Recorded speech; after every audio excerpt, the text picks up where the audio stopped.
구약성경 565면 열왕기하 4장 29절에서 37절까지 말씀을 봉독해 드립니다. 열왕기하 4장 29절에서 37절까지의 말씀입니다. 엘리사가 게하시에게 이르되 내 허리를 묶고 내 지팡이를 손에 들고 가라. 사람을 만나거든 인사하지 말며 사람이 내게 인사할지라도 대답하지 말고 내 지팡이를 그 아이 얼굴에 놓으라 하는지라. 아이의 어머니가 이르되 여호와께서 살아계심과 당신의 영혼이 살아계심을 두고 맹세하노니 내가 당신을 떠나지 아니하리이다. 엘리사가 이에 일어나 여인을 따라가니라. 게하시가 그들보다 앞서가서 지팡이를 그 아이의 얼굴에 놓았으나 소리도 없고 듣지도 아니하는지라. 돌아와서 엘리사를 맞아 그에게 말하여 아이가 깨지 아니하였나이다 하니라. 엘리사가 집에 들어가 보니 아이가 죽었는데 자기의 침상에 눕혔는지라. 들어가서는 문을 닫으니 두 사람뿐이라. 엘리사가 여호와께 기도하고 아이 위에 올라 엎드려 자기 입을 그의 입에, 자기 눈을 그의 눈에, 자기 손을 그의 손에 대고 그의 몸에 엎드리니 아이의 살이 차차 따뜻하더라. 엘리사가 내려서 집 안에서 한 번 이리저리로 다니고 다시 아이 위에 올라 엎드리니 아이가 7번 재채기 하고 눈을 뜨는지라. 엘리사가 게하시를 불러 저 수넴 여인을 불러오라 하니 곧 부름에 여인이 들어가니 엘리사가 이르되 내 아들을 데리고 가라 하니라. 여인이 들어가서 엘리사의 발 앞에서 땅에 엎드려 절하고 아들을 안고 나가니라. 오늘 본문으로 읽은 열왕기하 4장에는 몇 가지 엘리사의 기적이 기록되어 있습니다.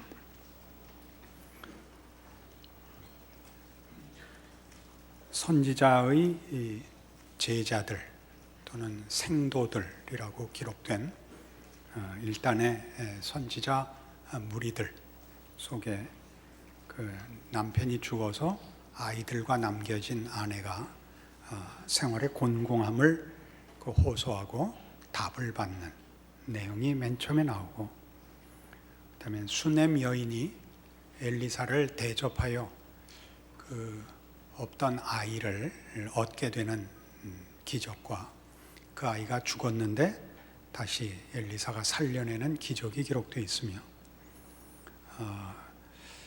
또 음식물에 그 독이 들어가서 먹을 수 없게 된 것을 고쳐내는 일과 보리떡 몇 개를 가지고 여러 명이 밥을 먹게 되는 기적들이 열왕기하 4장 전체에 기록되어 있습니다. 지난주에 살펴본 바와 같이 바로 앞장에는 모압과의 전쟁이었습니다. 모압 왕은 궁지에 몰리자 자기 뒤를 이을 아들을 죽여서 산제사로 바쳐 자신의 처절한 곤란과 곤궁과 절망 속에 있는 입장을 분노로 표현하여 말하자면 하나님의 물러나심을 얻어낸 그런 사건으로 열왕기하 3장이 기록되어 있었습니다.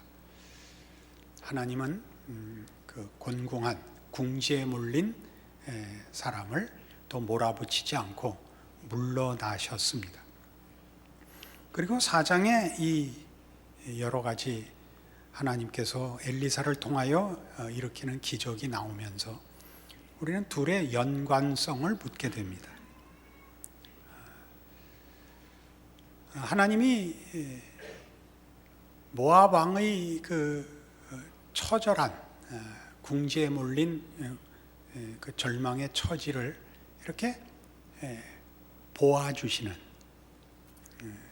그 저항과 항거를 받아주시는 그 장면이 혹 우리들에게 하나님께서 우리의 처절한 저항의 몸짓에는 틈을 준다, 여유를 준다 라고 생각하여 그것이 하나님께서 잠깐 우리와 소원한 관계가 된다든가 관망하시는 것인가 이런 생각을 가지지 못하게 하는데 이 열왕기하 4장의 목적이 있습니다. 하나님의 물러나심은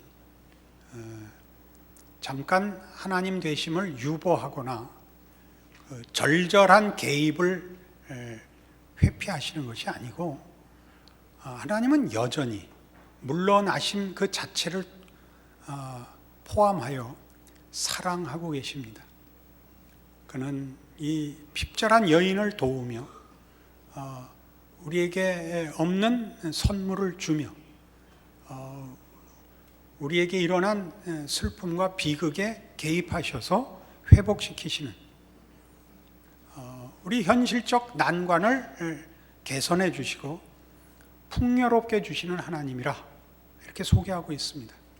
그 일들이 하나님이 늘 그러신 줄 알지만 열왕기하 3장과 4장으로 연결되는 이 부분에서는 특히 하나님의 이 신실하심과 사랑하시는 열심이 그의 물러나심과 얼핏 유보로 보이는 것마저도 적극적인 사랑의 행보이시다 이렇게 말씀하는 것이 열왕기하 3장과 4장의 연결인 것입니다.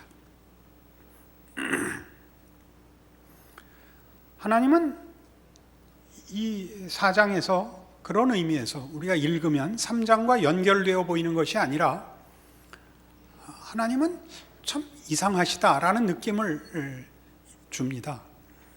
어느 곳에서는 손을 떼시고 또 그 핍절하고 절절한 문제를 지나서 다른 곳에 가서 다른 곳에서는 뭐 아무 일도 없으셨던 듯이 하나님 노릇을 하시는가 그렇게 생각할 수 있습니다. 그러나 성경이 하고 싶은 얘기는 바로 그렇게 하나님은 당신을 변명하시거나 설명하시거나 홍보하시는 데 시간을 쏟지 않으시고 당연히 하시는 하나님의 하나님이심을 나타내는 일에 전력을 집중하신다 그런 이야기죠. 하나님은 사랑하십니다. 한순간도 어떤 경우도 예외 없이 하나님은 하나님이시며 하나님이심을 유보하시거나 희석시키지 않으십니다. 최선을 다하여 하나님은 언제나 하나님이십니다. 우리는 이 문제를 예를 들면 고린도전서 13장에 나오는 사랑에 관한 성경의 정의의 첫 번째 정의에서 일관되게 확인합니다. 사랑은 오래 참는다. 그 말씀과 일치하죠. 오래 참는다는 것은 기다린다, 두고 본다 하는 이런 소극적인 의미가 아니라 상대방의 존재를 있는 그대로 존중한다는 뜻입니다. 상대방의 모습 그대로를 존중하고 사랑한다는 뜻입니다. 우리가 이해하기 좋게 얘기하자면 사랑이 오래 참음으로 등장하는 것은 사랑이라는 이름으로 상대방을 내 마음대로 조작하거나 강요하지 않는다 그런 뜻입니다. 하나님은 하나님이시라는 이유 때문에 또 하나님이 우리를 사랑하신다는 이유 때문에 우리를 강제하지 않습니다. 우리를 인격적으로 대접하십니다. 필요하시면 물러서십니다. 필요하시면 기다려 주십니다. 그것은 사랑의 행위입니다. 사랑을 뒀다 행하는 것이 아니고 그것 자체가 가장 열심 있는 가장 정열적인 사랑과 같은 사랑인 것입니다. 바로 이 문제 때문에 우리는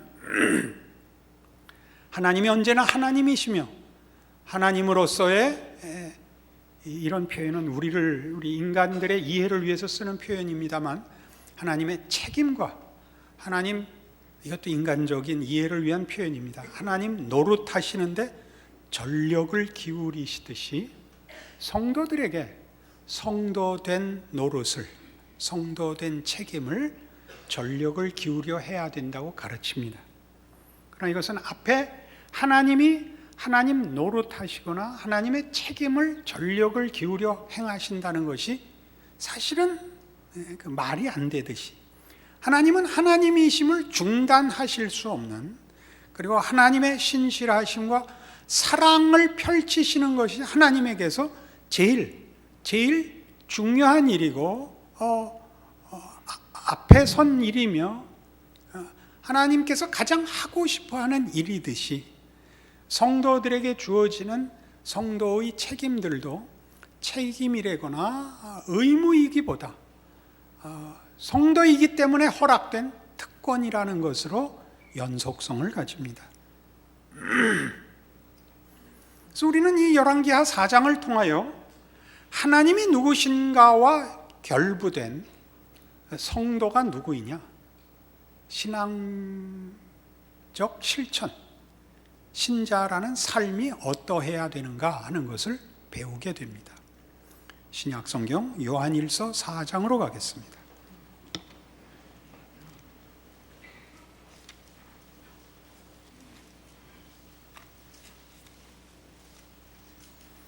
(391페이지) 신약 성경 391페이지 요한일서 4장 7절입니다.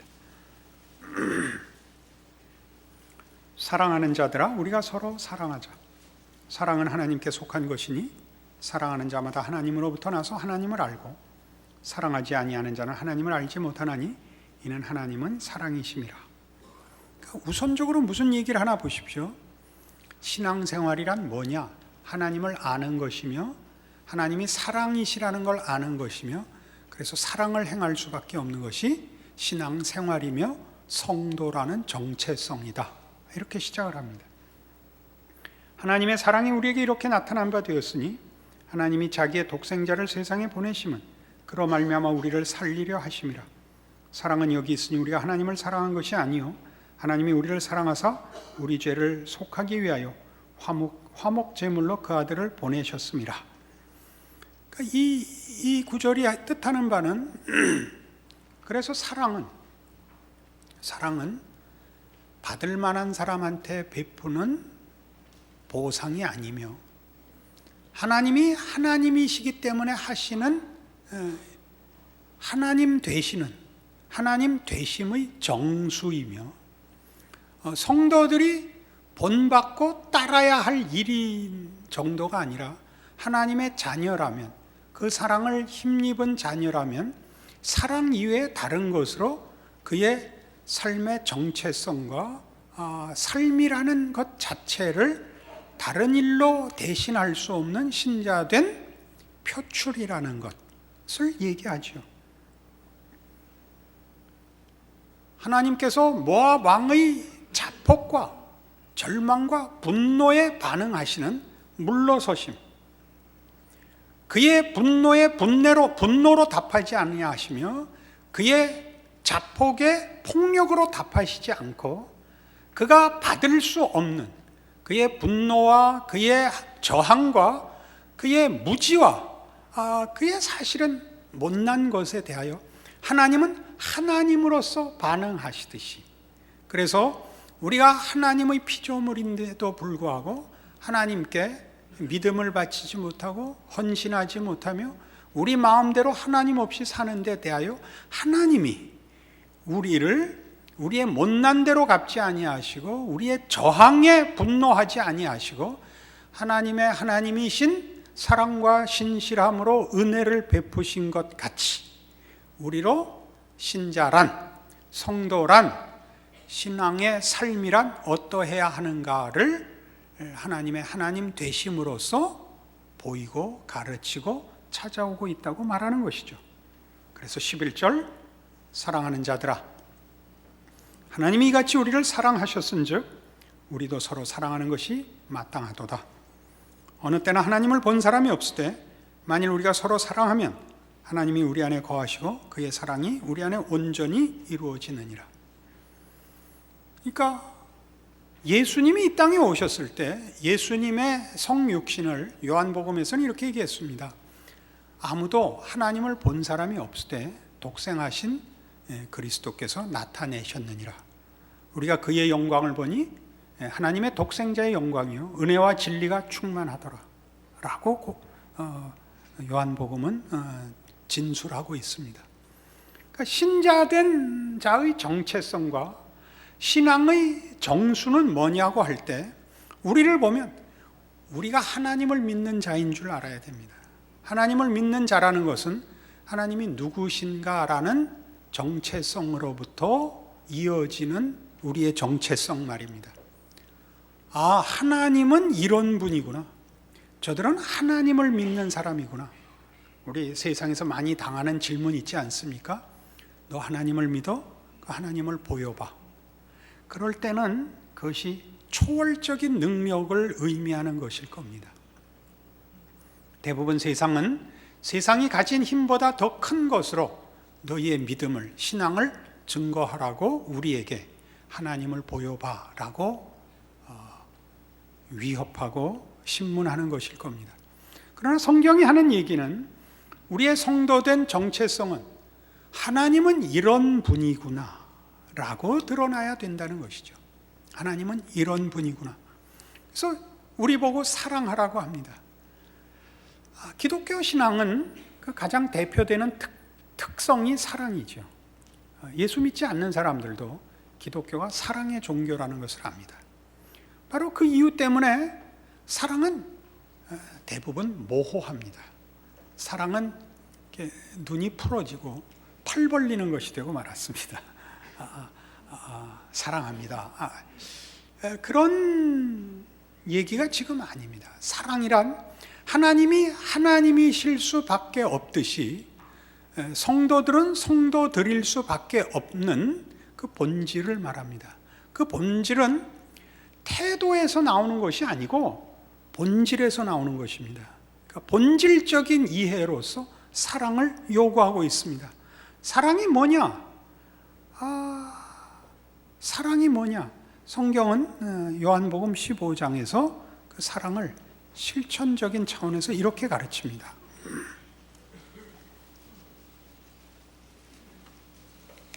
요한복음 15장입니다.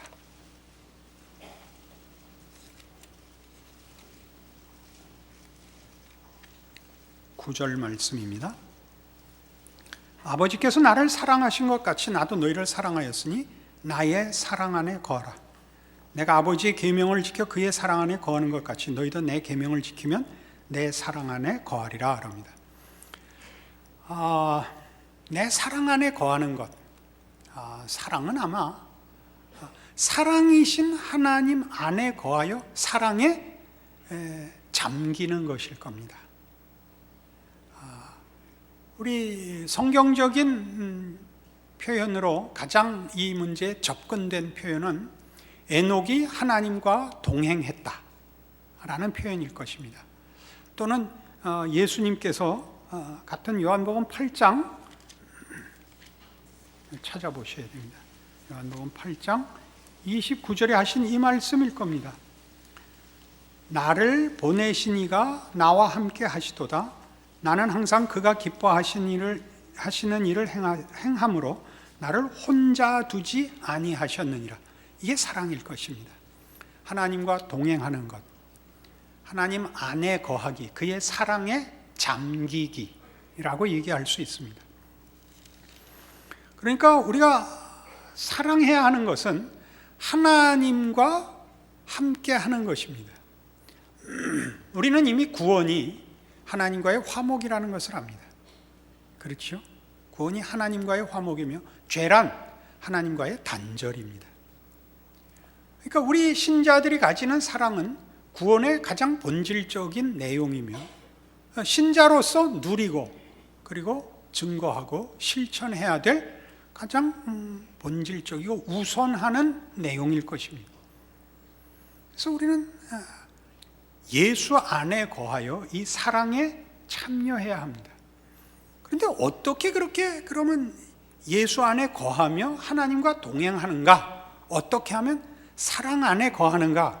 다시 요한복음 15장으로 오셔서 지금 그 10절에 하는 말씀은 그겁니다. 내가 아버지의 계명을 지켜 그의 사랑 안에 거하는 것 같이입니다. 아까 본 요한복음 8장은 뭐였죠? 내가 아버지의 기뻐하시는 일을 행함으로 나를 혼자 두지 아니하셨다이죠.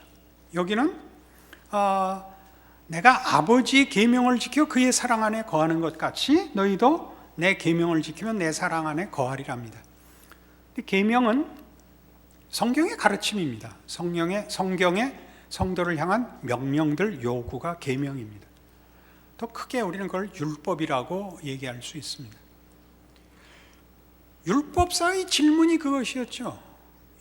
율법 중에 제일 큰 계명이 무엇입니까? 라는 질문에 예수님께서 첫째는 내 마음을 다하고 뜻을 다하고 성품을 다하여 주 너의 하나님을 사랑하라 하셨으니 이것이 크고 첫째 되는 계명이요.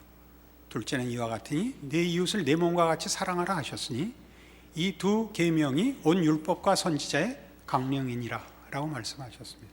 사랑하랍니다. 사랑하라. 사랑은 뭐냐? 계명을 지키는 겁니다. 계명을 지킨다는 것이 뭐냐?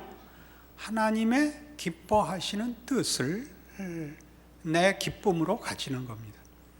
하나님의 기뻐하심은 하나님이 우리를 사랑하셨듯이 우리가 하나님을 사랑하고 하나님이 모든 피조물들을 복 주시고 사랑하신 것 같이 이기적인 마음에서 벗어나 나뿐 아니라 하나님이 지은 모든 세상과 이웃을 사랑하라 하는 것일 겁니다. 이 문제는 사랑이라는 차원에서 조금 더 깊은 이해를 필요로 합니다. 우리가 이웃을 사랑한다, 하나님을 사랑한다 하는 것들은 구체적으로 율법으로 드러날 때 말하자면 부모를 공경하라, 도적질하지 마라, 살인하지 마라, 내 이웃의 것을 탐내지 마라, 이런 구체적인 계명으로 주어집니다. 그런 일들은 자칫 잘못하면 그저 윤리와 도덕이 될 수 있습니다. 사랑은 윤리와 도덕을 포함합니다. 그것과 다른 길로 가지 않습니다. 같은 길에 윤리와 도덕보다 높은 데 서 있습니다. 사랑이라는 것은. 그럼 윤리와 도덕이 사랑까지 가지 못하면 무엇이 되는가? 자기의가 됩니다. 그것이 다만 윤리와 도덕에 멈출 때에는 그것을 행하는 사람이 부각됩니다. 그러나 그것이 사랑일 때는 윤리와 도덕이 사랑으로 가기 위한 길잡이이고 하나님이 누구신가가 부각됩니다. 그 둘은 다릅니다. 우리는 성경의 요구들이 바로 그래서 그것이 다만 윤리와 도덕이 가질 수 있는 자기 증명에 불과한 것과 다르다는 걸 증명하기 위해서, 가르치기 위하여 조금 다른 표현들을 쓰는 것을 볼 수 있습니다. 거짓말하지 말고 정직해라, 성실해라, 겸손해라, 무슨 이런 우리 잘 아는 세상과 함께 나누는 보통 윤리와 도덕보다 다른 표현을 쓰는 이유는 우리는 사랑까지 가야 되기 때문에 그렇습니다. 골로새서 3장 읽어보시죠. 326페이지 골로새서 3장 12절입니다.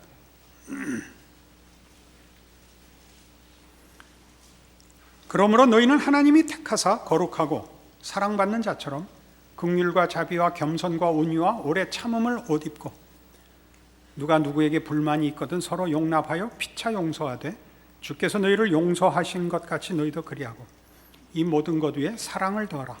이는 온전하게 매는 띠니라. 이게 무슨 말씀인지 이제 아시겠죠? 거짓말하지 않는 것과 다릅니다. 살인을 하지 않는 것과 다릅니다. 훨씬 더 지나갑니다. 그것은 하나님이 사랑이신 하나님의 본질적 속성에 참여하는 것입니다.